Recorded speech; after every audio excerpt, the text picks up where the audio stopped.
oil. The thieves are the people in Abuja. Villages across the Niger Delta, this is the brutal legacy of an oil industry that was supposed to save the nation. We have oil in this place, we are not eating it. We are not seeing it, we can see everywhere. Thatch house, we are living in Thatch house, we have oil. What is the need of the oil? Oil, the most sought after resource in Nigeria since it gained its independence. Different companies and countries have been fighting to get a share of the pie. So reliant has this country been on this, that since its independence, the vast majority of revenue comes from oil. But with all the oil operations going on, there's been a bad side to this. Oil spills and environmental issues. All companies and those involved in this business have been accused of destroying people's livelihood, families, and even lives. And this has been something that has been present since Nigeria first discovered oil. For example, the Forcados terminal oil spills, where over 570,000 barrels of oil was spilled. Yes, these oil companies have faced and lost numerous lawsuits. But compared to the profits that they are making and the damage done to their environment, the people have never been fully recompensated for this. But what happens when a person or people take a stand against them? What will the outcome be? Now, this is where our story starts. Ken Saro-Wiwa, born in 1941, was a popular writer and producer who made the series Bassey and Company, which was one of the most famous comedies in Nigeria in the 1980s, and was also a member of the Ogoni people in Delta States, which is one of the hotspots where oil is drilled and extracted in Nigeria.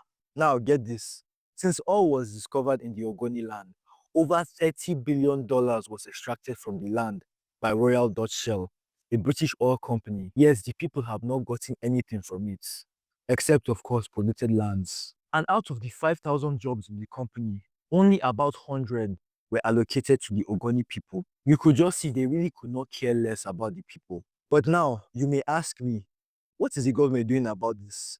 That's a great question. But as long as Royal Dutch Shell was giving the company a share of these profits, sincerely, the government also could not care less. Now, Saro-Wiwa was very, very troubled looking at all these things going on. You have to remember, this was his hometown. His very own people who he grew up with were suffering. He was influential and he had a voice. He then launched the movement of the survival of the Ogoni people, which was a peaceful movement protesting against the Royal Dutch Company's ways and demanding more ethical practices. They brought out a demand called the Ogoni Bill of Rights, demanding control of their own resources to use for their own economic developments, political freedom, proper representations in places like the National Assembly to make decisions, and also environmental protection. Now, these are basic demands that are completely reasonable. Now, you have to remember that this was the 90s.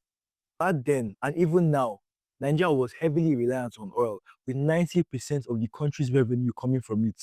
And the military ruler then, Sani Abacha, obviously needed more money to add to his growing stash of funds that he kept aside overseas. And he wasn't going to let this slide, because these demands, if implemented, will actually reduce productivity. Because who cares about people's lives and their livelihoods? Sani Abacha was chasing that bag. And these protests were actually attracting international attention because A, Saro-Wiwa was actually a very well-known writer all around the international community, and B, these protests were averaging around 300,000 people participating in it. And the protests actually made Royal Dutch announce that they were pausing their operations, meaning Nigeria was losing money. And the government couldn't just like kick them out or something because the whole world was watching. So what were they going to do? Now, this is when things get a little bit blurry from here. On May 21st, 1994, 4 Ogoni leaders who were actually against these protests and the movements were beaten to death in a town hall meeting. And although Saro-Wiwa wasn't even in Ogoni land at the time, he and 8 other people were arrested and they were nicknamed the Ogoni Nine. They were the 9 activists part of the movements that were all arrested. They included Saturday Dobby, Nodi Ewawo, Daniel Buko, Paul Levara, Felix Nwate, Barry Bobera, Barry Nemkiobel, John Kupuini, and Saro-Wiwa. And they were all put on trial for the murders. Now, some people say that these killings were orchestrated by the governments so that they can put some blame on the activists and reduce the movements. While we don't know that for sure, what we do know was that the government used these trials to vilify the movements. False witnesses were called, and some even admitted after that they were bribed to lie.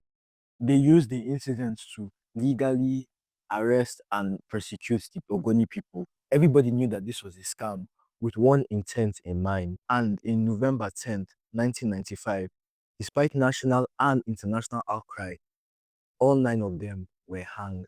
Saro-Wiwa's last words before he was hanged was, "Lord, take my soul," but the struggle continues. After this, Nigeria was suspended from the Commonwealth, and several nations in the European Union imposed sanctions on the country. Until today, Saro-Wiwa and the Ogoni Nine are seen as martyrs and symbol against government oppression, and their bravery still lives on.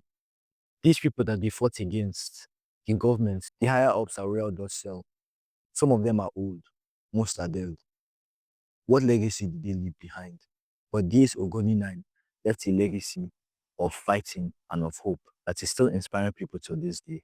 In 2025, this year, current Nigerian President Bola Ahmed Tinubu granted a pardon to the Ogoni Nine.